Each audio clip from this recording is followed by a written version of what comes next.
Kiran royal విషయంలో big twist. East police స్టేషన్లో పలువురు జనసేన, వైసీపీ నేతలపై ఫిర్యాదు చేసిన లక్ష్మీరెడ్డి.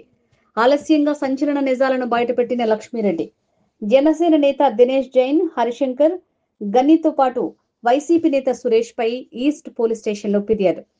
ఫోటో, వీడియోలను మార్ఫింగ్ చేసి సోషల్ మీడియాలో వైరల్ చేసిన వైసీపీ నేత సురేష్ కు సహకారం అందించిన జనసేన నేతలు దినేష్ జైన్, గని, హరిశంకర్.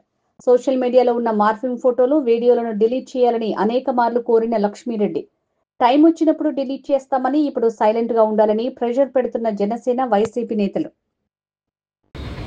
2022లో నా దగ్గరికి గని, దినేష్ జైన్ వచ్చి, నీకు కిరణ్కి సంబంధించిన వీడియోలు, ఫోటోలు ఉంటే ఇవ్వండి, అవి పవన్ కళ్యాణ్ గారి దగ్గరికి తీసుకెళ్ళి మీకు న్యాయం జరిగేలా ఉంటుంది అని చెప్పి నా దగ్గర నమ్మించి వీడియో తీసుకెళ్ళాడు.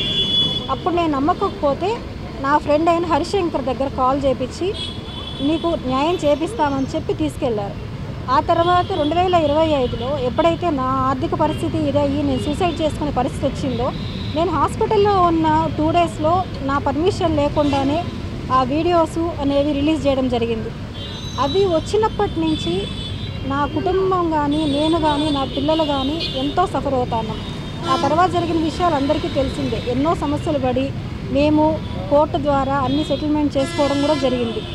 ఈ సందర్భంలో మళ్ళీ ఎక్కడ ఏం జరిగినా కూడా ఆ వీడియోస్, ఫొటోస్ని వాళ్ళకి తగిన విధంగా మార్ఫింగ్ చేసుకుంటూ రిలీజ్ చేస్తూ నన్ను, నా బిడ్డల్ని చాలా బాధ పెడతా ఉన్నారు. ఇందులో గని, దినేష్ జైన్ ఇద్దరు కలిసి చేసిందే. ఆ తర్వాత వాళ్ళు వైసీపీకి సంబంధించిన పసుపులేటి సురేష్కి ఇవన్నీ కూడా ఇవ్వడం జరిగింది. ఇప్పుడు ఆ మీడియా ద్వారానే ఎక్కడ ఏం జరిగినా కూడా నగే రిపీట్ అవుతూనే వస్తున్నాయి.